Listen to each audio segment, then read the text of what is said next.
So very good evening student, hope आप सभी बहुत अच्छे होंगे। हम लोग कल रिट पढ़ना स्टार्ट किए थे, तो आपने देखा होगा कि कल रिट का क्लास हम लोग का जो पहला पार्ट था वो हो चुका था। आज हम लोग रिट को क्या करेंगे, कंप्लीट करेंगे। तो जिन्होंने पहला क्लास नहीं किया होगा रिट का वो कर लीजिएगा, मैं डिस्क्रिप्शन में भी लिंक डाल दूंगा। तो ये इंपॉर्टेंट है, तभी आज का क्लास आपको क्या होगा समझ में आएगा। साथ ही साथ कल आपने देखा होगा कि हम लोग करंट अफेयर्स भी स्टार्ट किए, तो हमारे इस चैनल पे जीएस विद नीरज सर में करंट अफेयर्स का क्लास भी स्टार्ट हो गया होगा। आपने देखा होगा कल किया होगा काजल मैम का क्लास, और वो क्लास जो है वो रेगुलर चलेगा और वो मंथली मैगजीन को कवर कराया जाएगा। आपको पता है कि स्टूडेंट्स के बीच में जो सबसे लोकप्रिय मैगजीन है वो प्रतियोगिता दर्पण, और प्रतियोगिता दर्पण एक अच्छा मैगजीन है, इसलिए हम लोगों ने चूज किया कि प्रतियोगिता दर्पण का हर मंथ का मैगजीन को क्या किया जाएगा, कवर कराया जाएगा, ताकि आपके एग्जाम के लिए ये बहुत आपको सहूलियत हो, है ना। क्योंकि करंट अफेयर्स के बिना आप एग्जाम कोई भी पास नहीं कर पाएगा, चाहे यूपीएससी का बात करें या कोई भी पीसीएस, कहीं भी पीसीएस होता है, चाहे बीपीएससी हो, यूपीपीसीएस हो, एमपीपीसीएस हो, कोई भी पीसीएस हो, वहाँ पे भी ये बहुत काम आएगा। एसएससी का आप एग्जाम देते हैं, सीजीएल का भी एग्जाम देते हैं, सीएचएसएल का एग्जाम देते हैं, वहाँ पे भी ये इंपॉर्टेंट होगा। बैंकिंग का एग्जाम देते हैं, वहाँ पे भी इंपॉर्टेंट, रेलवेज के एग्जाम में, हर एग्जाम के लिए प्रतियोगिता दर्पण बहुत इंपॉर्टेंट होता है। और हम लोग उस तरीके से ही कर रहे हैं, बेस टू एडवांस, मतलब फैक्ट विथ कॉन्सेप्ट। तो फैक्ट के साथ साथ हम लोग क्या करेंगे, कॉन्सेप्ट को भी क्लियर कराते चलेंगे। आप देखे होंगे पिछला क्लास में, और आज मतलब आप देखिएगा रेगुलर चलेगा, ठीक है। तो अभी दिसंबर मंथ का मैगजीन स्टार्ट किए हम लोग, फिर जैन, फैब, मार्च, अप्रैल, मई, मतलब हर मंथ का मैगजीन हम लोग क्या करेंगे, कवर करेंगे। तो आपके पास इकट्ठा बहुत अच्छा और तगड़ा करंट अफेयर्स आपके पास क्या हो जाएगा, इकट्ठा हो जाएगा। अब आपको करंट अफेयर्स के लिए कहीं कुछ सोचना नहीं है, आप हमारे चैनल के साथ जुड़िए, हमारे साथ जुड़िए और करंट अफेयर्स एकदम करंट अफेयर्स को पूरा स्ट्रॉन्ग बनाइए, ठीक है। चलिए अब हम लोग आते हैं अपने टॉपिक पे, रिट, है ना।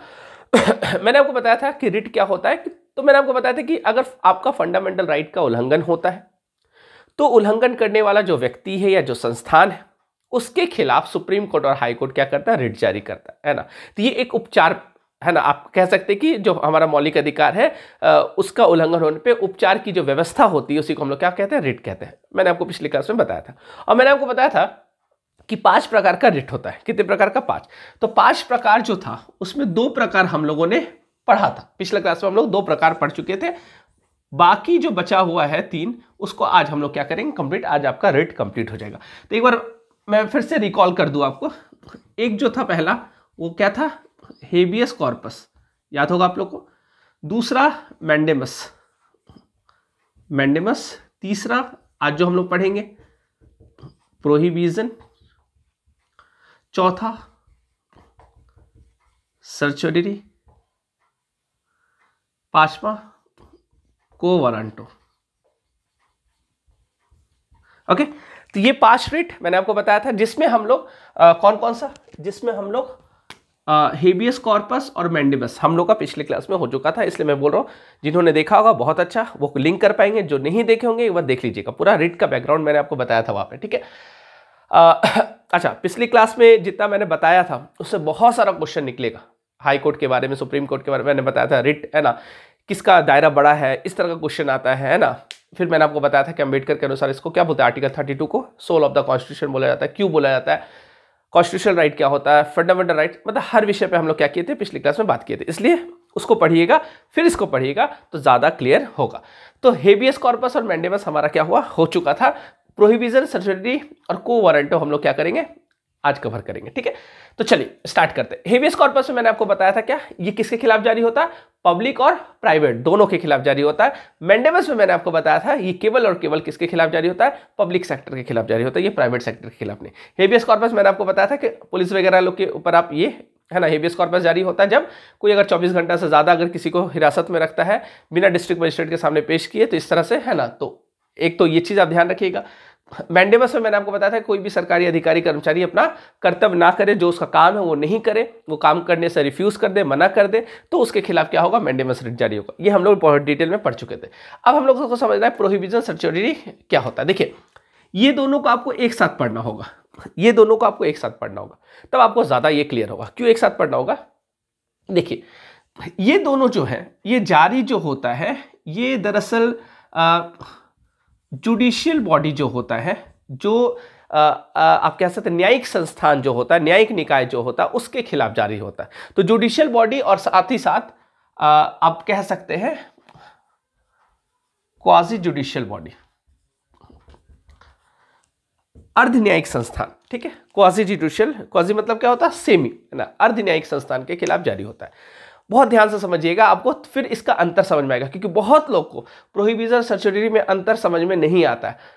ध्यान से सुनिएगा, बहुत आराम से, उसके बाद फिर आपको कुछ पढ़ने का, इससे रिलेटेड पढ़ने का जरूरत नहीं पड़ेगा, कोई वीडियो सुनने का जरूरत नहीं पड़ेगा, आपका पूरा ये कॉन्सेप्ट क्लियर हो जाएगा। देखिए, जुडिशियल बॉडी और क्वाजी जुडिशियल बॉडी के खिलाफ जारी होता है क्या? प्रोहिबिशन और सर्चरी। पहला चीज तो ये समझिएगा, ये क्या होता है? जुडिशियल बॉडी किसको हम लोग बोल रहे हैं? तो जुडिशियल बॉडी मतलब हो गया कोर्ट, जहां पे न्याय दिया जाता है, आपको पता है ना।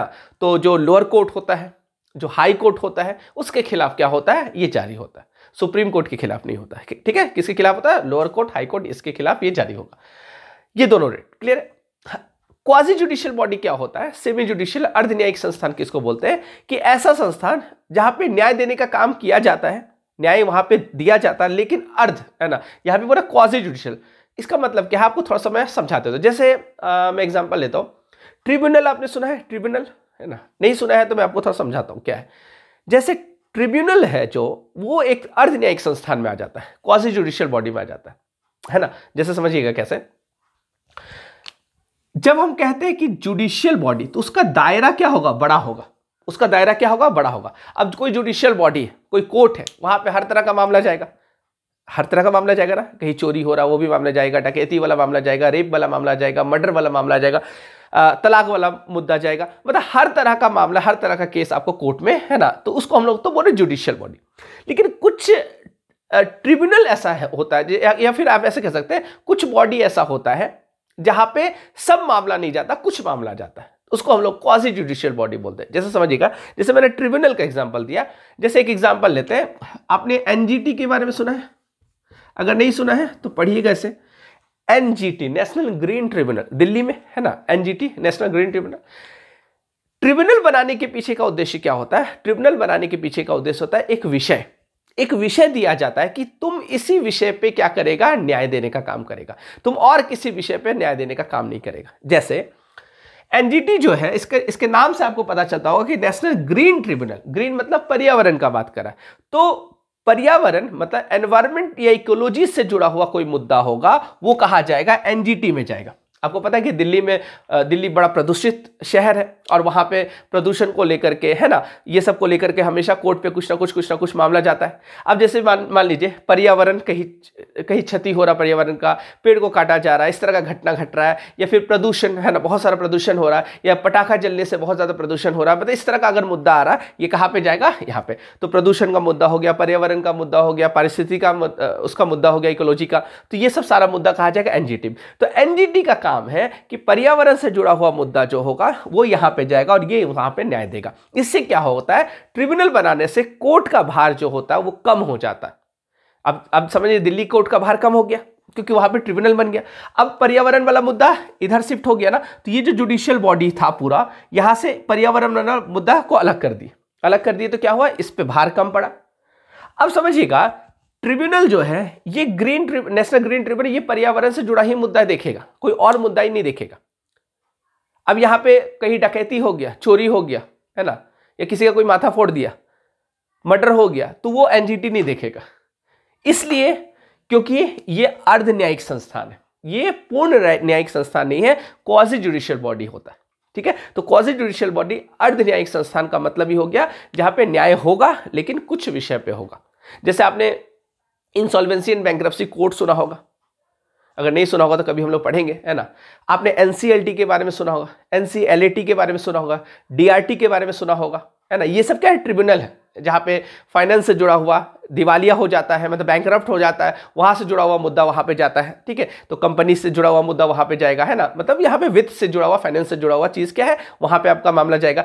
वैसे ही मैं हमेशा से बोलते आ रहा हूं कि रेप से जुड़ा हुआ एक ट्रिब्यूनल होना चाहिए हर शहर में, जिससे क्या हुआ, रेप जैसा मुद्दा जो बहुत गंभीर मुद्दा है ना, एक बड़ा संकट है अपने देश के लिए, और उसमें सुधार करने के लिए तो खैर बहुत कदम उठाना चाहिए सरकार को।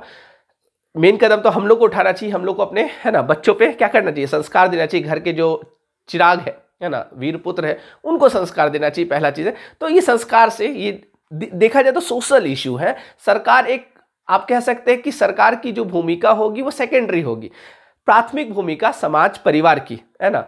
तो खैर वो अलग मुद्दा है, हम लोग बात करेंगे। तो उससे क्या होगा, देखिए ट्रिब्यूनल अगर बन जाएगा तो अब जैसे रेप जैसा मुद्दा या रेप जैसा केस जब जाता है तो वो तारीख पे तारीख बहुत लंबा प्रोसेस में है ना हो जाता है। जब ट्रिब्यूनल बनेगा तो सिर्फ उस ट्रिब्यूनल में क्या होगा, रेप से जुड़ा हुआ मुद्दा देखा जाएगा। तो उससे क्या होगा कि जल्दी है ना, जल्दी जो आरोपी होगा उसको क्या मिलेगा, सजा मिलेगा। तो खैर, तो ट्रिब्यूनल आपको ये चीज समझ में आ गया। अब आपको प्रोहिबिशन और सर्चरी को समझना है ध्यान से। देखिए ये क्या होता है, मैं कुछ एग्जाम्पल लेता हूं तो आपको ये चीज समझ में आएगा। देखिए मैं कुछ एग्जाम्पल लेता हूं, जैसे चलिए मैं 2 जिला का एग्जाम्पल लेता हूं। ये एक राज्य, मान लीजिए झारखंड, झारखंड का 2 जिला। चलिए एक मैं लेता हूं धनबाद, मेरा जन्म स्थान है, इसलिए चलिए धनबाद में ले रहा हूं। और धनबाद के पड़ोसी बोकारो, ठीक, ओके, धनबाद के पड़ोसी बोकारो। अब देखिए क्या होगा, धनबाद और बोकारो, मैं 2 यहां पे क्या कर रहा हूं, कोर्ट को यहां पे एग्जांपल ले रहा हूं, ठीक है। एक हम लोग लेते हैं, एक एग्जांपल लेते हैं पटना हाई कोर्ट, और एक हम लोग ले लेते हैं रांची हाई कोर्ट, ठीक है ना। और एक हम लोग एग्जांपल ले लेते हैं एनजीटी का, एक हम लोग एग्जांपल नेशनल ग्रीन ट्रिब्यूनल, जो भी मैंने आपको बताया। ये 3 एग्जांपल्स आपको बहुत स्पष्ट हो जाएगा प्रोहिबिशन सर्जरी क्या होता है। देखिए क्या है, मान लेते हैं कि एक मर्डर हो गया, मान लेते हैं एक मर्डर हो गया बोकारो वाले क्षेत्र में, समझिएगा बोकारो क्षेत्र में एक मर्डर हो जाता है यहां पे, क्लियर। अब क्या होगा समझिएगा, ये जो मर्डर होता है अगर ये मामला कोर्ट में जाएगा तो किस कोर्ट में जाएगा, बोकारो कोर्ट में जाएगा कि धनबाद कोर्ट में जाएगा, बोकारो कोर्ट में जाएगा, बिल्कुल बोकारो कोर्ट में जाएगा, क्योंकि ये जो जिस क्षेत्र में मर्डर हो रहा है वो कहां पे है, बोकारो, तो बोकारो कोर्ट में जाएगा। लेकिन किसी कारणवश ये मामला चला जाता है, केस बोकारो में ना होकर के धनबाद में हो जाता है, ठीक, कहां पे हो जाता है, धनबाद में। अब समझिएगा कोर्ट का अपना एक ज्यूरिसडिक्शन होता है, ज्यूरिसडिक्शन का मतलब क्या होता है, क्षेत्राधिकार, है ना। धनबाद कोर्ट का क्षेत्राधिकार जो उसका जो ज्यूरिसडिक्शन है वो कहां है, धनबाद जिला भर। बोकारो कोर्ट का ज्यूरिसडिक्शन कहां है, बोकारो जिला भर, ठीक।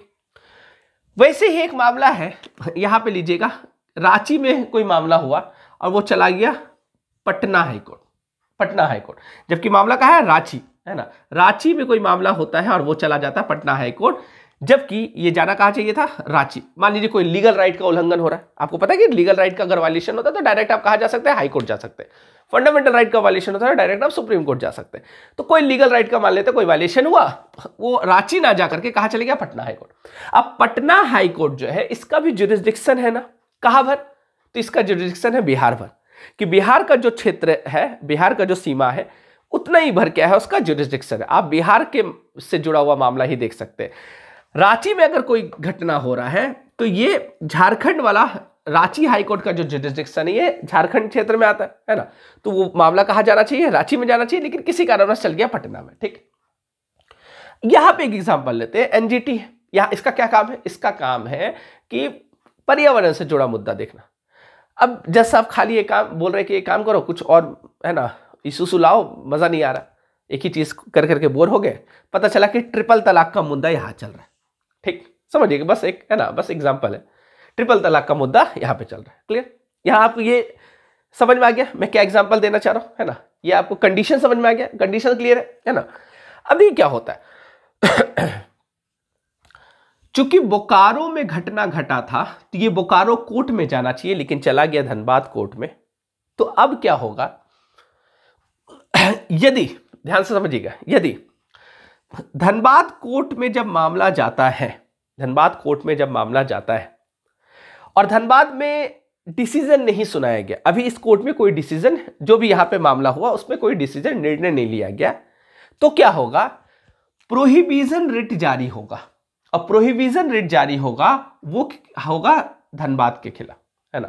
प्रोहिबिशन रिट जारी होगा धनबाद के खिलाफ और धनबाद को बोला जाएगा कि ये आपके ज्यूरिसडिक्शन से बाहर है, ये आपके क्षेत्राधिकार से बाहर है, तुम इस मामले को नहीं देख सकता, क्लियर है। तो प्रोहिबिशन मतलब ये होता है रोक लगाना, प्रतिषेध, निषेध, है ना, एक तरह से रोक लगाया जाता है। तो रोक लगाना, यहां पे रोक लगाया जाता है, ये आप कैसे देख सकते हैं, ये आपके मामले, ये आपके क्षेत्र में नहीं आता है, ठीक, क्लियर है। सर्चरी भी जो जारी होता है वो देखिए, प्रोहिबिशन सर्चरी में समानता क्या है, दोनों में समानता यह है कि जब कोर्ट अपने जुरिस्डिक्शन से बाहर निकलकर काम करता है तो उसी के ऊपर प्रोहिबिशन और सर्चुरी जारी होता है। लेकिन अंतर क्या है ना, बहुत लोग यहां पे कंफ्यूज होंगे।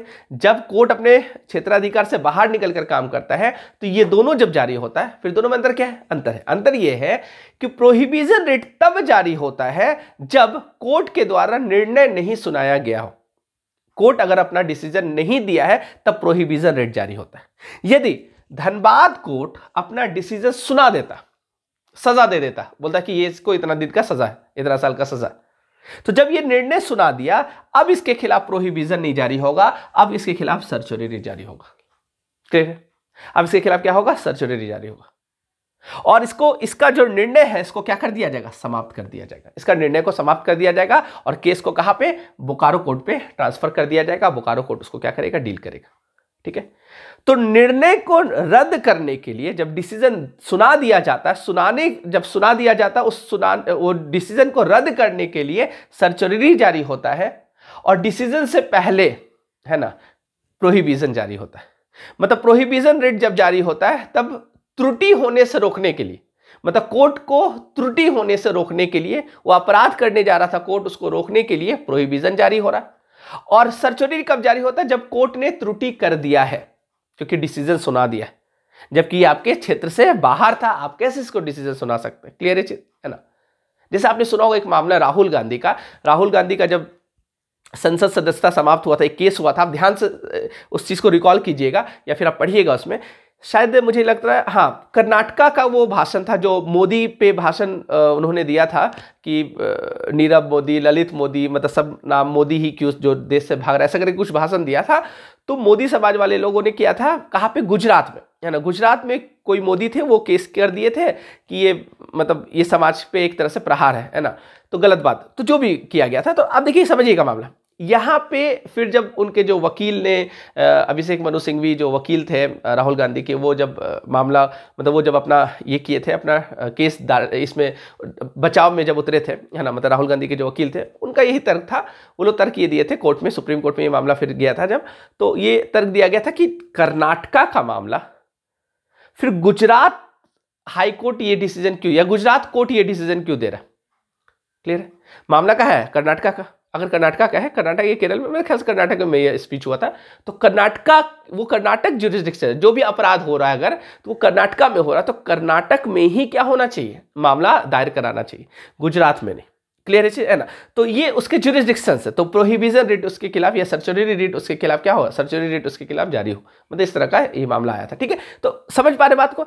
तो कोई भी कोर्ट अपने जुरिस्डिक्शन से बाहर निकलकर, तो गुजरात कोर्ट अपने जुरिस्डिक्शन से बाहर निकलकर काम कर रहा है क्योंकि उसको जाना था, वो कर्नाटका का मामला है। ठीक है, तो ये चीज क्लियर है। वैसे ही अगर रांची का मतलब झारखंड का कोई मामला है, वो अगर पटना हाई कोर्ट में चला जाता है तो पटना हाई कोर्ट के खिलाफ भी क्या होगा? जारी होगा। क्लियर है, क्या जारी होगा? प्रोहिबिशन या सर्चुरी। आपको ये क्लियर हो गया कि प्रोहिबिशन कब जारी होगा, सर्चुरी कब जारी होगा। तो प्रोहिबिशन कब जारी होगा? डिसीजन देने से पहले, और सर्चुरी कब होगा? डिसीजन देने के बाद। ये क्लियर है। एनजीटी भी वही है, एनजीटी भी अपने क्षेत्राधिकार से बाहर निकल के काम कर रहा है, क्योंकि एनजीटी का क्षेत्राधिकार क्या है कि पर्यावरण प्रदूषण से जुड़ा मुद्दा होगा, वही तुम देखेगा। तुम्हारा ट्रिपल तलाक से जुड़ा हुआ मुद्दा तुम थोड़ी देख सकता है।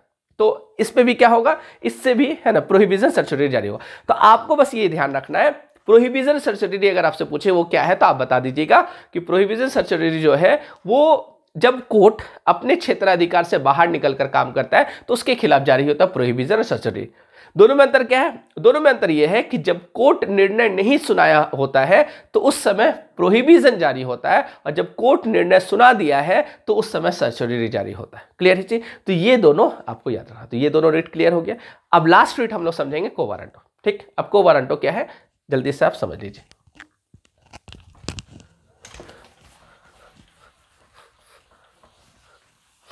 को वारंटो क्या है? देखिए, को वारंटो दरअसल जारी होता है कब?